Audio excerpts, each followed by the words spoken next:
You feel everything so deeply. For most of your life, you've seen that as one of your greatest gifts, especially around certain people, especially narcissists. That same gift feels like it is betraying you. Your compassion becomes a doorway they slip through, and your attunement becomes a tool that they can exploit. And your sensitivity becomes the very thing that they tell you is too much, too dramatic, or wrong. Soon you're walking on eggshells, your nervous system is on high alert, scanning for the next outburst, the next shift in their mood, or the next moment where you'll be told that you imagined what you know happened. You start doubling down, you start doubting your memory, your emotions, even your reality. I'm Dr. Don Russell of the Russell Healing Institute, and we provide help for women that are caught and trapped and stuck in relationships with a narcissist husband that have decided to see if they can work it so they don't have to leave. We're not telling you whether to stay or go, but if you're trying to make it work, we've got help for you. So here's the truth. You're not broken. Your empathy is not a problem. It's actually a gift. It's the untrained version, the unrefined version of your empathy that is leaving you vulnerable. Once an empath learns how to work with their nervous system instead of against it, compassion doesn't make you a target anymore. It actually makes you untouchable. So today we're going to walk through 5 psychological shifts that transform an empath like you from exhausted and confused into clear, grounded, and immune to narcissistic manipulation.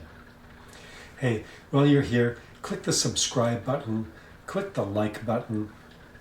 That way you'll be among the first informed when there's new content available on this channel. So let's dig in. Think of this as the first shift is from blame to radical responsibility. Every empath in a narcissistic relationship starts in the same emotional fog. I don't get it. I'm confused. It must be my fault. Because narcissists are masters of projection. They hand you their shame, their insecurity, and rage at you and label it as yours. You're the problem. You're too sensitive. You misunderstood what I said. Or you provoked me, which is not the truth. Over time, their voice becomes your inner critic. It actually becomes an internalized representation of their criticism. And once that happens, they don't even have to monitor you anymore. You start monitoring yourself. You end up living in that fog for years. A woman that we worked with describes it. She says she kept trying to shrink herself, soften herself, perfect herself, hoping the chaos would finally settle. Her first breakthrough came when she shifted from self-blame, it must be me, what we call radical responsibility. Now, this is super important. Don't misunderstand. Radical responsibility is not taking responsibility for their abuse. It's taking responsibility for your choices, for your healing, and for your next step forward. What do I need to do for me? It's the moment that you stop asking, what did I do to cause this? And start asking, why am I staying in a system that harms me? Again, it doesn't necessarily mean leave the relationship, but it does mean leave the interactive system that you've been caught up in. That shift, it's a little terrifying, but it's also super liberating. It's the moment that your power begins to return. Here's shift 2, from unconscious compassion to conscious empathy. Empaths like you feel emotional energy the way most people feel the temperature outside. You don't just notice distress, you absorb it. That unconscious compassion makes you magnetized. You draw in narcissistic people because they are emotional black holes looking for an energy source to draw from.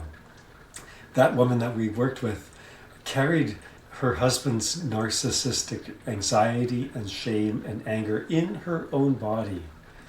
She was constantly dysregulated, constantly drained, constantly trying to soothe emotions that weren't even her emotions. They were his emotions. And she experienced this second shift of moving from unconscious compassion to conscious boundaried empathy. So think of it this way. Unconscious compassion jumps into the river with someone who's drowning, right? And if you've ever taken lifeguarding, you know that's not what you're supposed to do. Conscious empathy, on the other hand, throws on the rope without losing your own footing.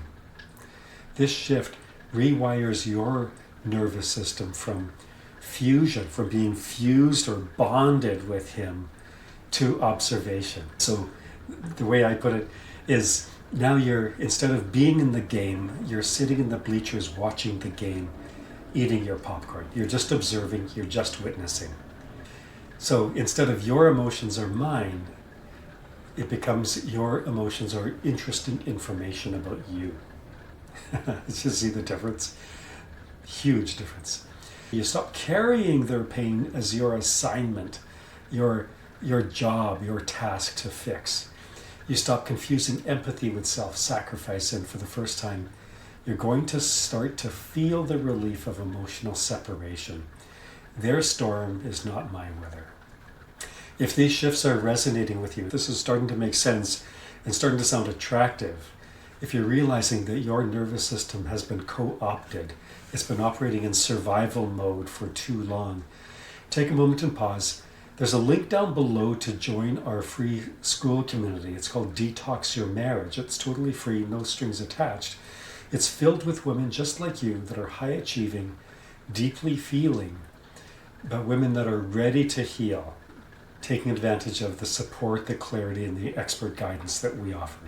So you'll find the link below in the description section. So let's get you out of survival mode and into what we call self-leadership. The next shift is from external validation to internal worth. This is huge. See, narcissists control the narrative of your worth, and that's a disaster, right? It typically starts with idealization, flooding your system with dopamine, the drug of addiction, of belonging. Then slowly the pedestal becomes a trapdoor. The praise that you were getting at the beginning, the love bombing phase, turns into criticism. And warmth starts to become judgment. And you begin chasing their approval like oxygen of a suffocating person. True healing begins with this third shift, where you start building internal worth that isn't dependent on somebody else's volatile and changing mood. This is psychological sovereignty. This is nervous system independence. The things that I need for my well-being, I'm providing for myself. I'm not outsourcing my identity, my okayness to someone who actually benefits from your self-doubt, right? So instead of watching their face for clues about who you are and are you okay, you begin to look inward and reclaim your narrative. You remind yourself, my value is not negotiable. It doesn't rise and fall like the stock market. My worth is not up for a vote. We're not voting on my okayness here. When your internal worth rises, here's the tricky thing, narcissistic control collapses. Because their praise is no longer your drug. And their criticism is no longer a flaming arrow. So you stop playing the game. You're stepping out of the game. Huge. Shift 4. Are you ready? From permeable boundaries or boundarylessness to protective shield. See, most empaths like you were raised, family of origin, to be peacemakers. It's not a bad thing. Trained to anticipate others' needs and regulate other emotions. And unfortunately, oftentimes this is cloaked with Christian ease, right? To put others ahead of yourself, which unfortunately It's a good thing, but it gets mishandled, misdescribed, misapplied. And so without realizing, you learned incorrectly that no creates conflict and yes creates safety. If that resonates with you, just not jot a note in the comment section saying, yeah, I get it. I can't believe I got tricked into that. See, narcissists are actually on the lookout for that kind of thing. They notice it instantly and they lock on it. The woman that I'm describing grew up in a good home, but she was trained to say yes to everything. Money she didn't have, conversations that she didn't want to have, she didn't need to have, responsibilities that she never signed off on. Her boundaries were soft and overly permeable because she believed being kind requires being available 24/7, essentially. This fourth shift changed everything for you, and it can change everything for you. Because you learn that boundaries are not rejections, their boundaries are expressions of self-respect. Again, think of emotional and psychological and even spiritual sovereignty. So you learn to pause before you respond, and you begin saying, you know what, let me think about that. I'll get back to you. And you begin saying, you know what, that doesn't work for me. I would prefer not to. And when you notice someone getting angry at your new boundaries, you recognize that anger for what it is. It's a sign that they have been benefiting from you not having any boundaries. When boundaries strengthen, become healthy, narcissists lose their access. It's like their visa's been denied. And you become protected instead of porous. Here's the last shift. You're going to love this one. From trying to heal them to healing yourself. This is a game changer. This is the thing that we're looking for, that indicates that a person that we're talking to might be a good candidate for our transforming work in the Detox Your Marriage program or coaching. And this is, I'm going to be honest, this is hard. It can be challenging. See, empaths like you inevitably see the wounded child behind the narcissist's armor. So you believe deeply and sincerely that your love can reach them. And again, it's almost a Christian principle, but not quite. That if you're patient enough, kind enough, regulated enough, good enough, that you'll get through to them and they'll soften. The woman that I'm referencing here, she spent 10 or 12 years, I forget, trying to pour water into a bottomless cup. And the final shift that she took is this sacred moment when she stopped trying to be her husband's healer and finally became her own healer. So it's the moment that you accept, I cannot save someone who doesn't want to be saved, that is actually working the system, staying unfixed for his own benefits. And instead your empathy turns inward, your compassion turns inward. Your drive and initiative for healing starts to become focused on healing you. That becomes your mission. And your life becomes yours again. And that's where an amazing transformation occurs that goes on and never ends. So let's recap the psychological shifts that will create your immunity. Number one, radical responsibility over self-blame. Number two, conscious empathy over emotional absorption. 3, choosing internal worth over external validation. 4th, choosing protective boundaries instead of people-pleasing.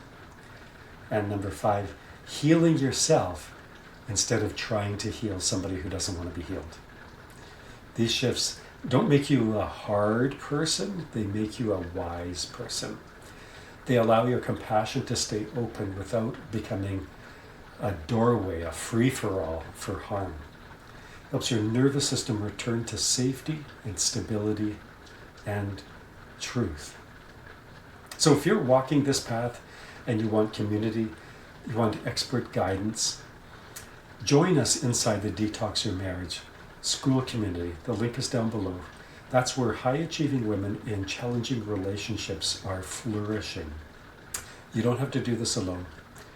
Your healing can start today. Let's let the next chapter begin, all right?